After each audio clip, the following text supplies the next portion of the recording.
This segment is brought to you in part by the Canadian Historical Arms Society, owners of the Genesee Range, the premier recreational sport and training facility in Western Canada. See us online at historical-arms.com.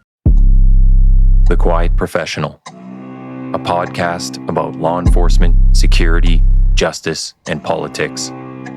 We are digging deeper on the issues and going where the information takes us with access to experts and authorities. Welcome to The Quiet Professional.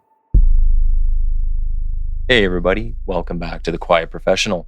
Today, we are going to be talking about reestablishing context when discussing police use of force, and we'll get more specific as we get into this. I've got two great guests here returning to the show. First up, Dr. Nicholas Carleton. Nick is a professor of clinical psychology at the University of Regina. And second up, I've got Brian Sauve, president of the National Police Federation, who represents the members of our federal law enforcement service, the Royal Canadian Mounted Police. So welcome back to both of you. Thank you. Thanks for having me, Nick. Yeah, as I was saying, we're going to be talking about reestablishing some context. This is something I've been harping on a lot. And at least out here in the West, I know you guys have been working on some different things as well over at the NPF. And we're going to be talking about a study that you guys are a part of. So it was titled A Contextualized Assessment of Duty-Related Bodily Harm Associated with Canadian Police Services. I was reading through this past week. And I want to say, finally, some Canadian context and Canadian data. That's been a huge gripe of mine where we've kind of been lacking in there. But if maybe you guys could just start by explaining our current situation and what the genesis of this study was. So whoever would like to kind of take that away and start with it. Nick, it's your study. You're the guy. Well, I can talk about the genesis. I'm going to defer to Brian, of course, about the current state. He'll know more about that than I do. But really, the genesis of the study actually came out about 2 years ago, a little less now, when I was having a conversation with a colleague of mine, President Tom Stamatakis, and we were at a conference event, and somehow it came up in conversation that there were questions about the proportions of time where police ended up using force, and it was an inappropriate use of force and somebody got harmed. And so Tom had actually asked me there, well, Nick, there's got to be some way we can quantify this. And I said, well, sure, we can quantify anything. It's really an empirical question. And so I took that away. And as somebody who has friends and family who are currently serving or who have served in the past in uniform, I take it pretty personally. And I've never really liked the fact that we don't have, or at least we didn't have, contextualized data. So if somebody said, well, what proportion of times do we actually have difficulties with the police using force inappropriately, or having there being some kind of a conduct question associated with the use of force? And what proportion of times does that describe a problem that happened? So fortunately, we were able to, thanks to some terrific work and analysis work done by Taylor Texan-Janney, one of my team members, and by the rest of the team we put together, we were able to look at a variety of databases. And as it turns out, we have this data for our police. It's an analytical question. Okay. So that's where we started, and we were excited about it because we said, well, yeah, all right, let's put some numbers down on paper, independent numbers, and let's see what the actual results are. Cool. Well, and for Brian, so what would you say is the current situation? Like, when we're talking about creating this study and looking through this data, is there something that kind of spurred this as well? Like, I mean, we talk about Tom mentioning this, so a bit of a shout out to him for kind of putting this in some minds. But what are you seeing? Well, I think from our perspective, I thank Nick for actually spurring us on it. I didn't know it was underway, and we had no relationship in sponsoring it or supporting it or anything to that effect. It is completely independent of the NPF, and I believe independent of the CPA as well. The idea was born just out of a conversation, which I think gives a little more credence to the unbiased nature of the research, because no police service, no police association was actually involved crafting it. But I think what it brings forward is we see, I think, policing and what we advocate for is, within the RCMP, obviously, and Nathan, from your experience, obviously, in the RCMP and in Edmonton, policing is a very heavily regulated occupation. Yeah. It's one of the few where you can show up to work and be berated for doing your job too well, or be berated for not doing it well enough, or right. And then, you have your internal discipline, you have your internal performance management, you have your civilian oversight, which could lead to criminal charges and perhaps imprisonment, loss of employment, as well as, within the RCMP, obviously the Civilian Review and Complaints Commission, which could lead to a public complaint going on for years, ultimately up to the commissioner and back and such. So it's extremely heavily regulated, but I would argue that we've said for years that members of the RCMP respond to nearly 3 million calls for service per year, and less than 1/10 of 1% of those 3 million calls per service per year result in any use of force. And for the general public's perspective, like, use of force could be as little as me grabbing your arm and squeezing. Like, that is, your empty hand soft, really, or some form of pain compliance to handcuff, etc. Use of force is not always tool belt tools. It's not always that. Like, so when you say 1/10 of 1% of 3 million calls for service per year ending up in any use of force, that means we do our job extremely well, and most files, if not statistically, almost all files result in a peaceful resolution, either through an arrest or de-escalation. So to have that quantified now, because that's RCMP data that we have access to, that we've been advertising, sitting back and saying, we got a pretty professional police service. When almost 1 in 4 Canadians calls the RCMP for 911, they're going to get a pretty professional response.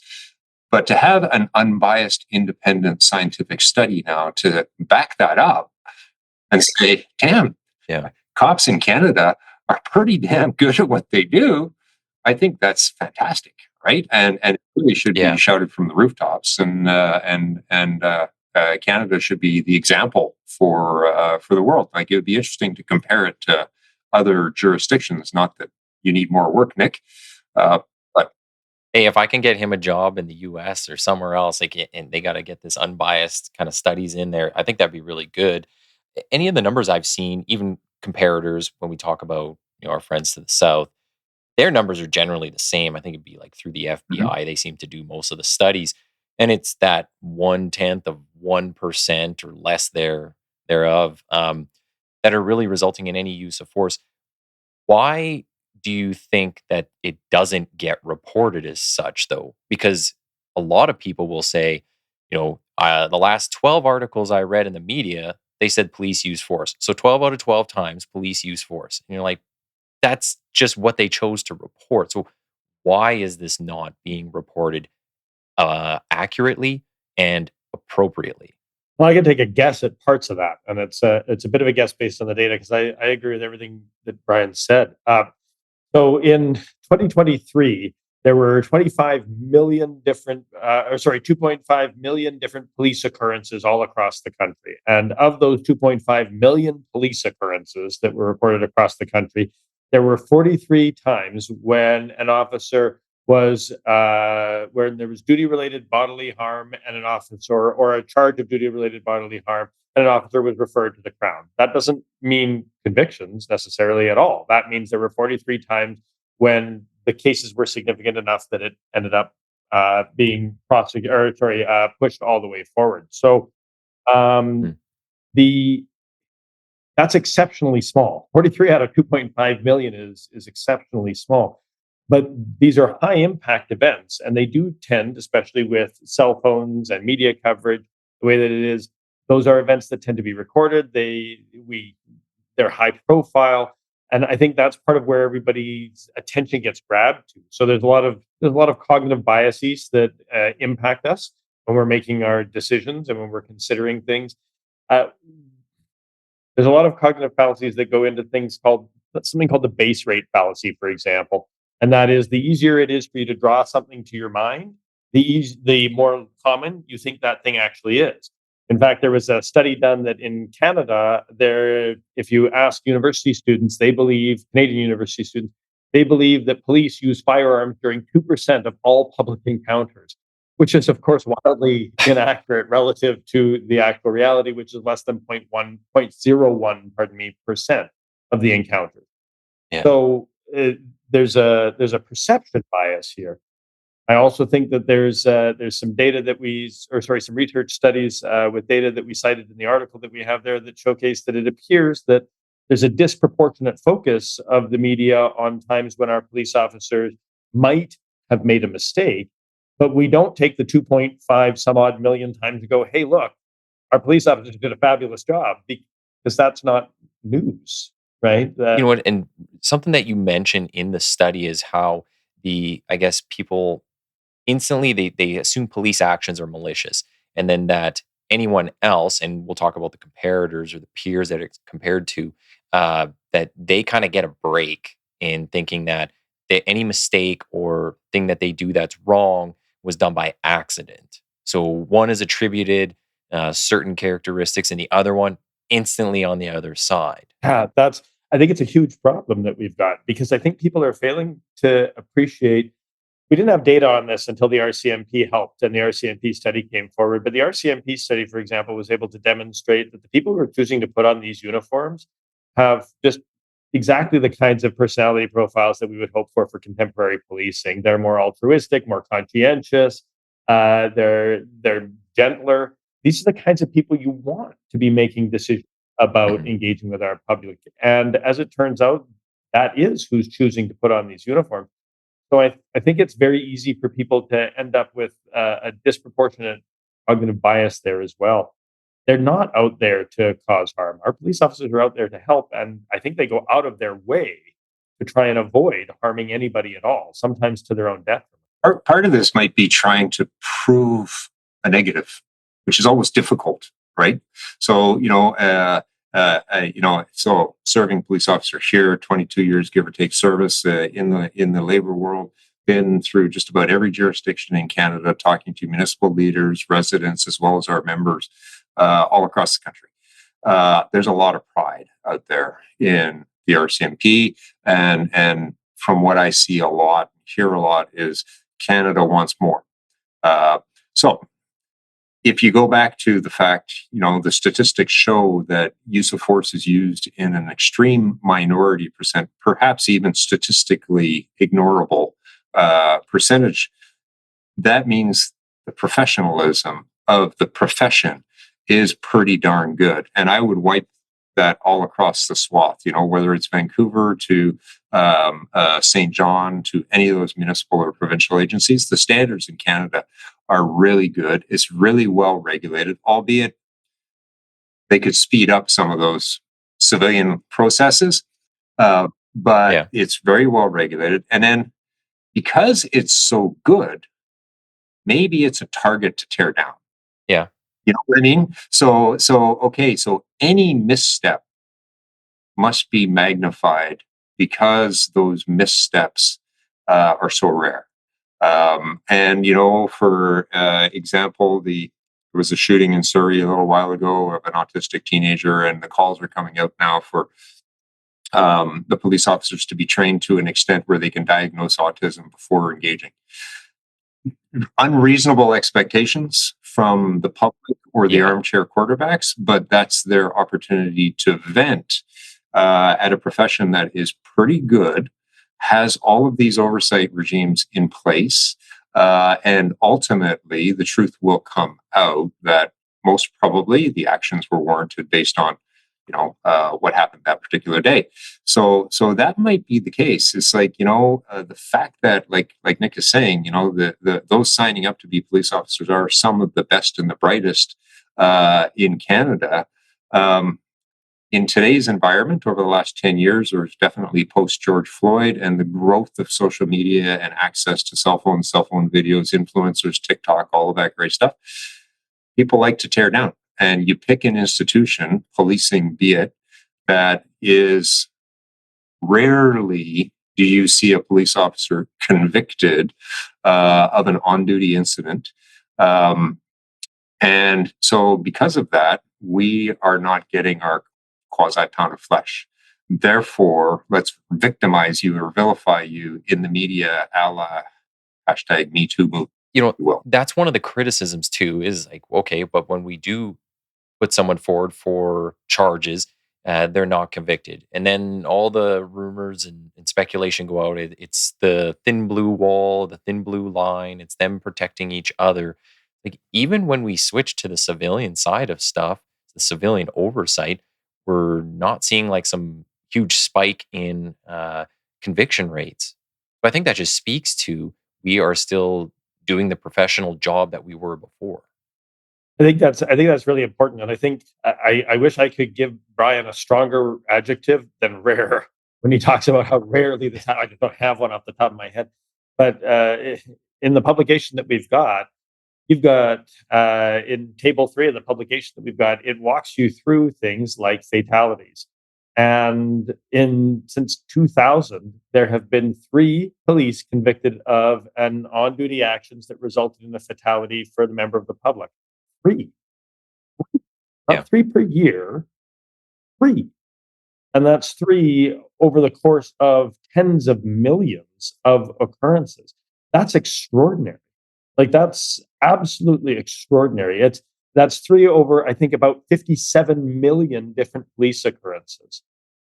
So I think that the extraordinarily small proportions that we're talking about here, rare just underserves even the police officers. And I think that there's some real risks here. And we do flag these in the article. If we fail to put the context around these things, and if we start creating notions of, if we start creating unfalsifiable notions with respect to our police officers, that no matter what, if something happened, even if these independent groups come to a conclusion that the general public is not happy with, we're not going to believe them, that unfalsifiability is actually really dangerous. And because it sets up an impossible set of standards for our police forces across the country. So you can make no mistakes, and even if you make no mistakes, you're actually, the data that we've got suggests that you're 23 times more likely to die by intention of the public than you are to have an officer who is convicted of killing a member of the public when they shouldn't have. 23 times more likely to die. Think about the language and the framing that sets up for the young people that we're hoping are going to choose to serve. Think about what this does to recruitment and retention across the country. Think about what this does to the morale of our police officers and to their willingness then to serve and protect all of us in the ways that we need. The notion that police would never use force is preposterous. I'm not saying that I want to see an increase in the use of force. What I'm saying is I need to know that my police officers feel confident using force to protect me when they need to, based on their training. I don't want them to wait, because I want myself and my loved ones to be protected by our police. And so we need to start protecting our police. And I think trusting that every bit of data so far suggests they're doing an extraordinarily good job of using very balanced, very good judgment. And I think we need to trust them and, in fact, celebrate them so that we can start turning the tide on these conversations. And that brings up a good point, because what it leads to is de-policing, or the whole FIDO idea, the concept of that. One of the things I think people also don't realize, and this is more for the critics of police, is they don't see themselves as part of the cycle. So some of the stuff that you brought up in the report, I'm going to try to read off here, because I was like going through all this. There's so many good points. So basically, I was looking at it as like a cycle between negative media attention, exclusion of police from praise for frontline work, criticisms of police and public interactions. Down the road, what that starts to cause, and you were mentioning some of this here, so further impacts on public perception, mistrust of police, violence against police, anti-police rhetoric, police resourcing also then becomes an issue, access to healthcare, and support from other institutions, i.e. academia, which is something that I deal with directly because I do some courses with one of our universities here. And right from professors that are willing to work with police, they say, yeah, some people won't run a course with you just because you're a police officer. That's it. It's crazy. But it also further affects, because we're not done, recruitment and retention, police mental health, and it undermines efforts at community engagement and Indigenous reconciliation.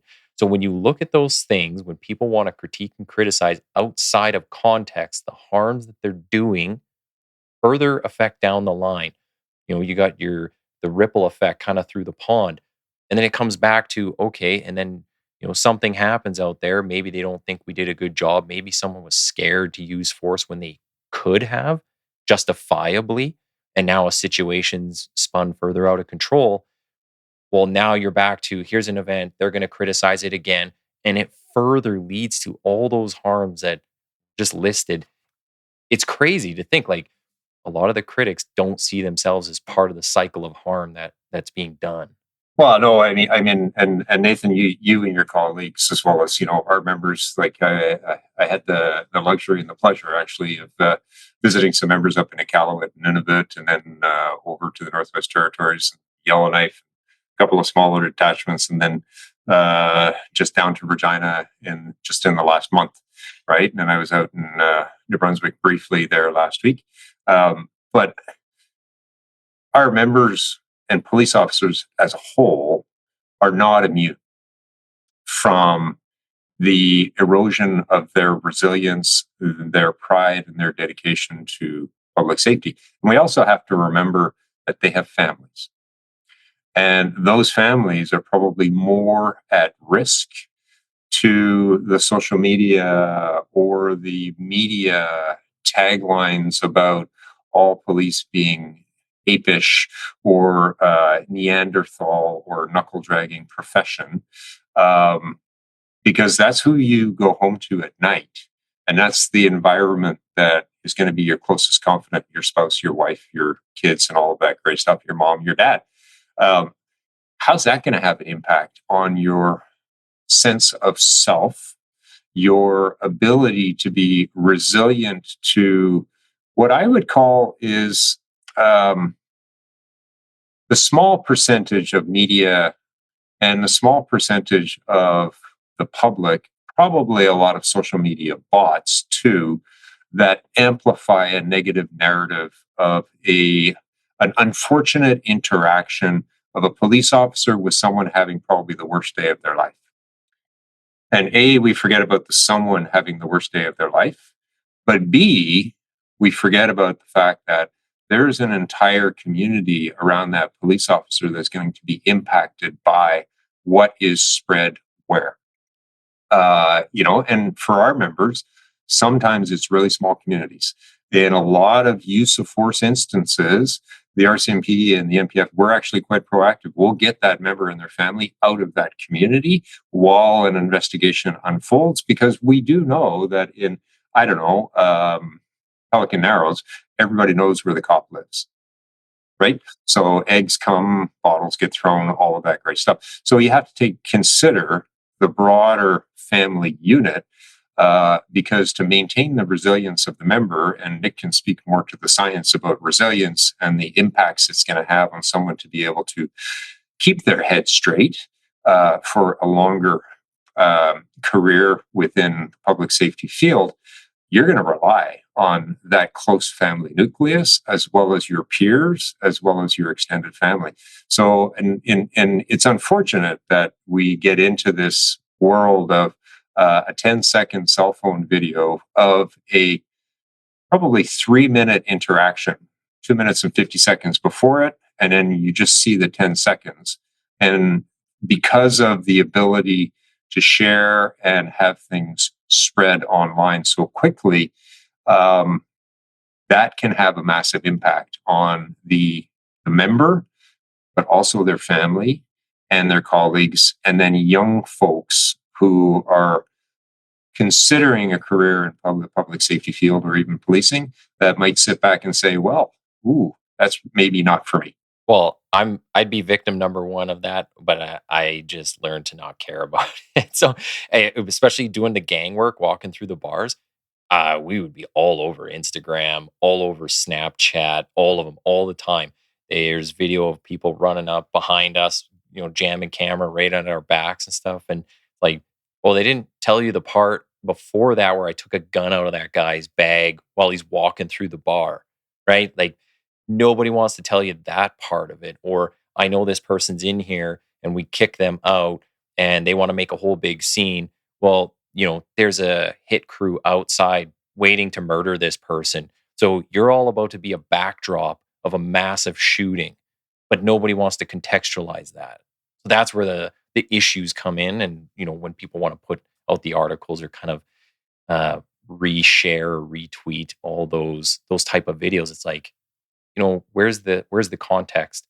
And I will say some of this is on the police service. I think their services can do a lot better of a job. And just getting the message out there, it's like, instead of just putting chief of police in front of things or somebody that maybe isn't involved in that specific function, it's like find somebody who is and let them put the context to it. So I think that's one of the issues as well, that the police services have to do a much better job of explaining why they're doing what they're doing or why their members are out there. One of the things I wanted to ask for you, Nick, was one of the things I think is difficult for people to see is who are our peers? Who can we use as comparators? So for this study, use healthcare workers, or maybe you could define it more specifically, but it was healthcare workers and just some of the rates they have for harm that happens within their profession. So how did you pick this group and use them as a comparator? We picked them because they're the only possible comparator, and they're not an apples to apples comparison. And I think we try and be really clear about that in the paper. It's not a perfect apples to apples comparison. But in Canada, we only have two groups that store data that speak to essentially when mistakes happen.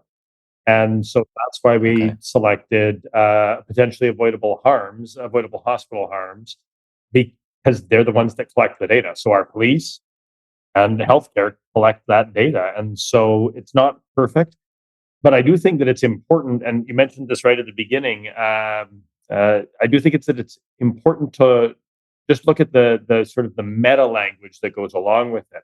When we talk about avoidable hospital harms, the CIHI team, the Canadian Institute for Health Information, has been making this data available for ages. There's been lots of advocacy from the nurses unions across the country, including the Canadian Federation of Nurses Union, saying there's harms that are happening. We need to increase resources. We don't have enough people. There are mistakes that occur. We need to add structural solutions to do this. And everybody sort of buys into that, but we don't necessarily provide the resources to them that they're asking for. That said, you mentioned this, like I said at the beginning, when people hear that there was a mistake, everybody goes, "Oh, that was really awful." The knee-jerk response that we make is it was a mistake that was unintentional.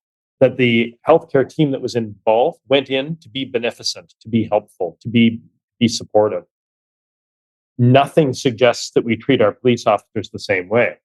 And so when we take a look at the comparative numbers there, it has nothing to do with and it shouldn't be interpreted as an attack at all on healthcare. It should be interpreted as their mistakes that are happening as a function of resourcing and structure and the situation that are incredibly difficult to control.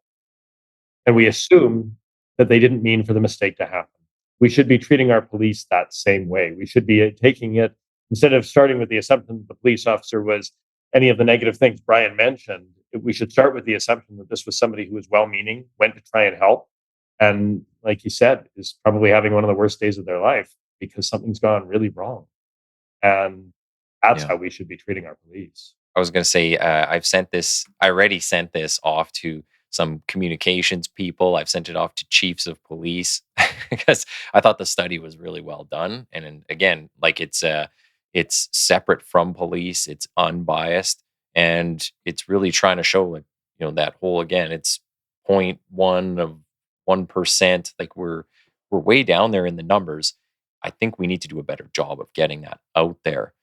And Brian, sorry, I think you had something. Yeah, I was only going to say, so like to add on to what Nick's talked about there, and what I mentioned earlier is, I think all of the research that we've done, so we hire external independent polling agencies to do probably 2 to 3, depending on the jurisdiction, Canadian polls per year, one of the questions we ask is, do you trust the police? Basically, are you satisfied with the RCMP and the job they do? And we actually do municipal as well. So we end up having comparators. We've got numbers for Edmonton, Calgary. Trust is high in Edmonton. Trust is high in Calgary. But trust in police in Canada generally is high. And it's on the upswing. Some of the polling that we did, we actually did our first one in June of 2020. Okay. Because it was pre-planned, the contract was signed, the questions were all ready to go, and then you ended up having the George Floyd incident and all of the protests. Even with that, as protests were going on across Canada, as well as some cities in the States were in flames, trust in police in Canada was at the 72 to 73% level. And it's been on the rise since then. Depending on the jurisdiction, Saskatchewan, Alberta, a little bit higher, New Brunswick, Nova Scotia, a little bit higher. You can be an 80, 81% of Canadians trust in the police, which is, I think, fantastic. So when I go back to, we do our jobs really well, so we're a big target to tear down. That's kind of where I come from, right? And you're seeing, and Nathan, you're probably seeing it too. What I'm seeing is municipalities and provinces, and even the federal government now, are reinvesting or investing more money into their public safety budgets because they realize that they've allowed a gap to fester over a number of years, and the public are looking for more. Bail reform discussions, all of those great things are happening at a federal, and provincial, and municipal level now, because I think Canadians are starting to realize, we need more of that. And like I said earlier, the jurisdictions that I go to, they want more RCMP, not less. Well, I think I want to say some of the critics, I think, paint it as there's like a resistance to us collecting stats or trying to put more context out there. It's like, I think it's just a money issue largely, like, because it costs a ton of money. We look at body cams. Edmonton hasn't got a body cam for every single officer yet. But there's tons of funding that has to go into that. And what they never really talk about is all the stuff behind the scenes where you have to review all this video. You got to catalog it all. Like, it's not just an officer puts a camera on and everything's all good. There's like 6 to 7 people behind the scenes that have to do something with that video. If it's getting used in court, now you got to vet the whole thing. That's like 2 to 3 other people. Depending what happened at the call, you got to have like 2 to 3 other units looking at this video to vet certain things because there could be sensitive information in there. And then it's got to get to the crown. Like there's so much to this. I think it's never been top of mind. And as you say, now people are starting to, governments are starting to pay attention, be a little bit more aware and go, okay, this is a priority. We do need to put some money into this. We need Canadian context. We need Canadian data. Maybe I'm off the mark. I think you guys generally agree. I think we absolutely need Canadian data. And I think we need to push against, I think I said it was base rate fallacy earlier, but I meant availability heuristic. But there's a bunch of cognitive biases that we need to hold the line against so that we can keep protecting our police as we watch social media and rapid decision making. It's like you said, there's so much going on behind the scenes. It's in the paper, you'll notice that we stopped at 2023. It's not because there was bad news in 2024 that we didn't want to report. It's that it takes that long for all of that processing and all of that independent review and coroner's reports and and medical examinations. Like all of this takes time to do. It can take 2-3 years before the decisions are made and everything. There's always a gap. We need the Canadian data. I hope we've made that available. It doesn't cost a fortune to get the Canadian data after it's out, but you have to be patient because it takes time because everyone's doing their due diligence. Everybody is involved in the process, is carefully pushing against cognitive biases that could influence their decision making. With a bit of patience and continuing to have some faith and just being cognizant that we have to protect these police. Like, Brian, sorry, I don't mean protect the police. That may have sounded odd. I think we need to protect what they have built. 81% is fabulous. Yeah. So yeah, I could see Brian's argument there in saying it's a target now to tear down, but I think we have every reason to be incredibly proud of our police, actually, their behaviors, their actions, their choices. And so we need to make sure that we're protecting against that and not allowing our contemporary world of 10-second solutions and 10-second videos to influence something that I think is so precious to all of us. And that is a fantastic, very trustworthy police force all across the country.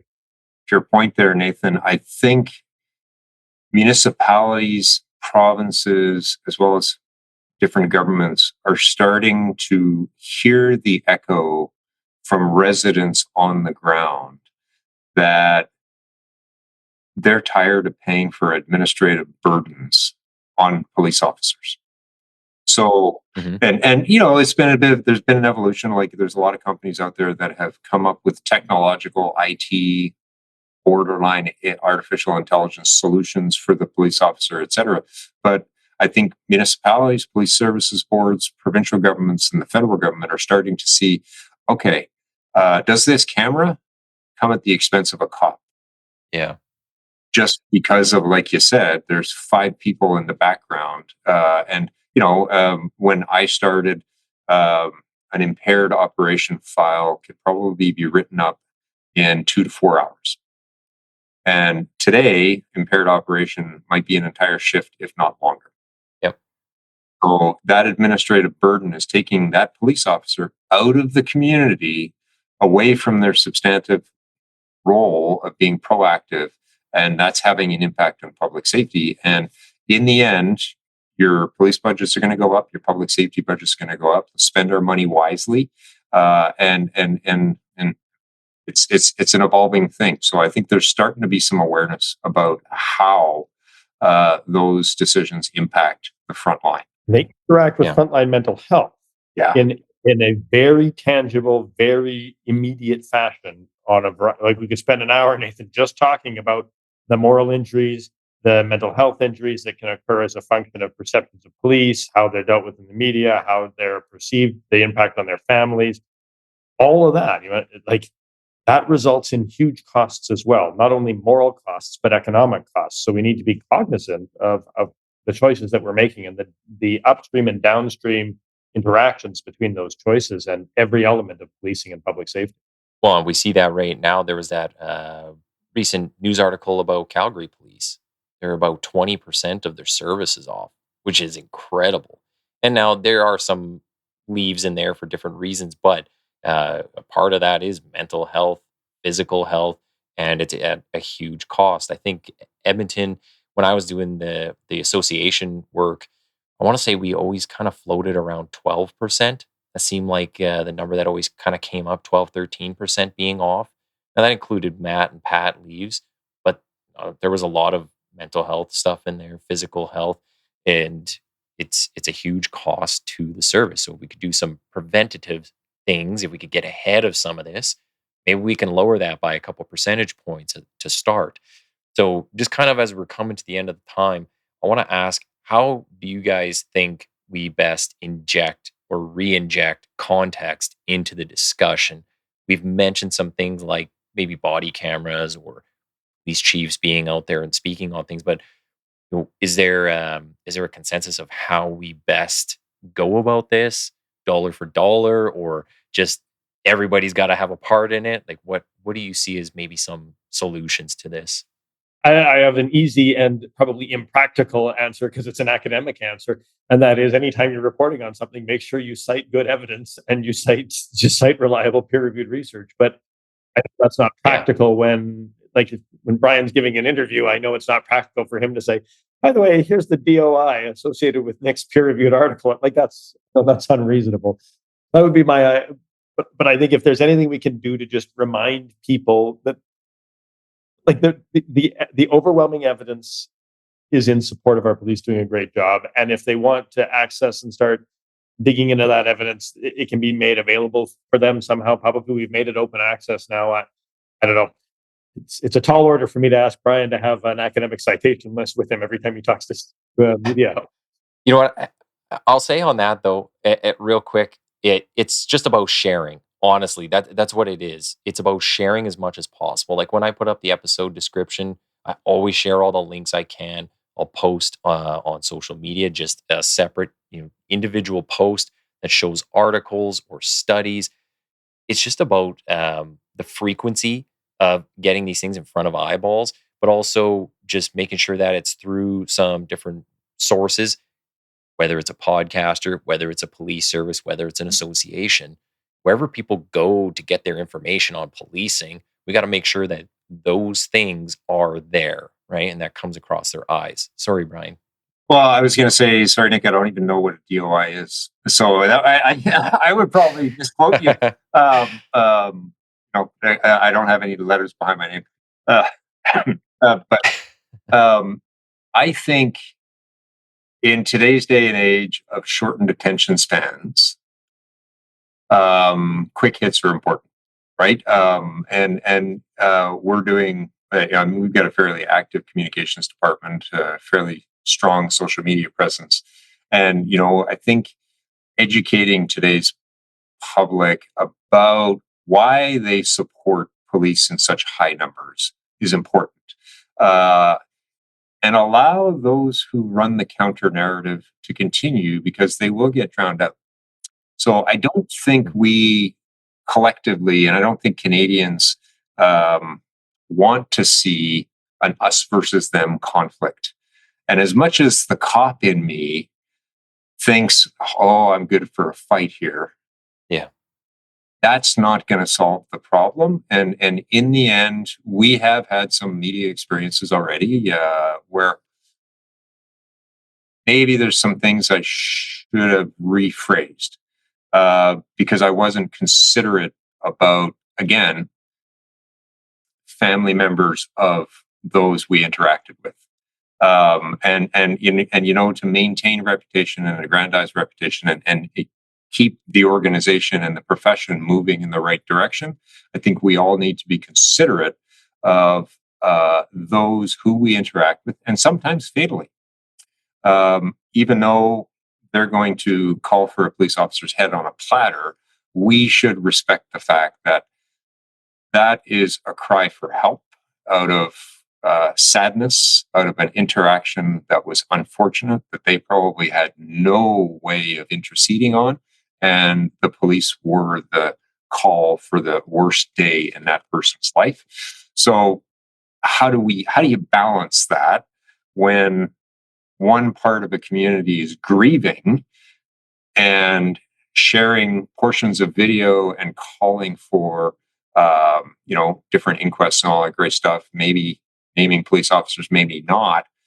But at the same time, defending the reputation of the profession, I think, is you go to your biggest supporters, which is the Canadians writ large, to educate in small, quick hits about the fact that, hey, did you know about this in use of force? Did you know about that? Did you know about this? This is subject to oversight. This is not. And this is why. And you build that supporter network by writ large. So, Yeah. That's one thing I was thinking about mentioning here was, is it worth acknowledging, everything that's out there? I mean, it's constant. There's always a fight to pick. What do you acknowledge? What do you choose to kind of fire back on? What do you just accept, because it's somebody's emotions just being put out there? All really good points. I think one of the things, and just kind of as a final point, when I was initially doing the pitch for this podcast years ago to our association, and a bit of it was born out of, I saw our president at the time, he had gone and spoken with CTV and CBC and a few others, and he had done half-hour interviews, and they literally took 2 lines, 2 sentences from what he did in a half-hour speech and just put that out there. And I was like, there's no context. And the whole discussion I had was, why do you even talk to them? And now, when I mentioned this on a prior podcast, one of our critics here in the city thought I was trying to just make it propaganda and be like, oh, they're just going to have their own stuff out there. But it's not for that. What it is I said, why don't we just do a podcast and you can go and put out something weekly, like 5 minutes, 10 minutes, just record something. Here's the big stories we were involved with.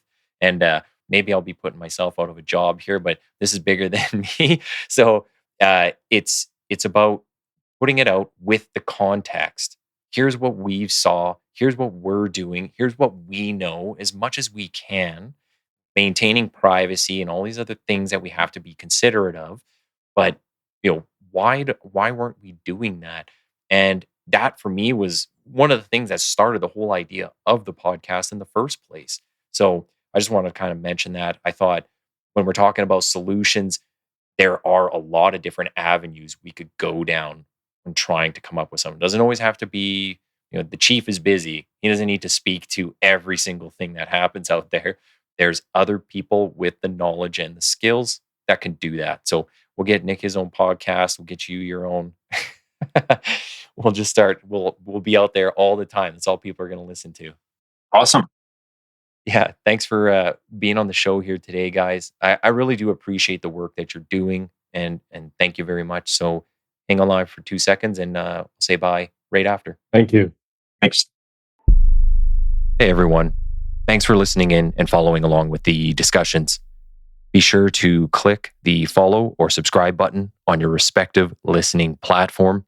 Also, check out the Quiet Professional on X and Instagram under TQP780. And most importantly, please share where you can. Everyone has a part to play in getting these education and information pieces out there, so pass it along. Thanks again.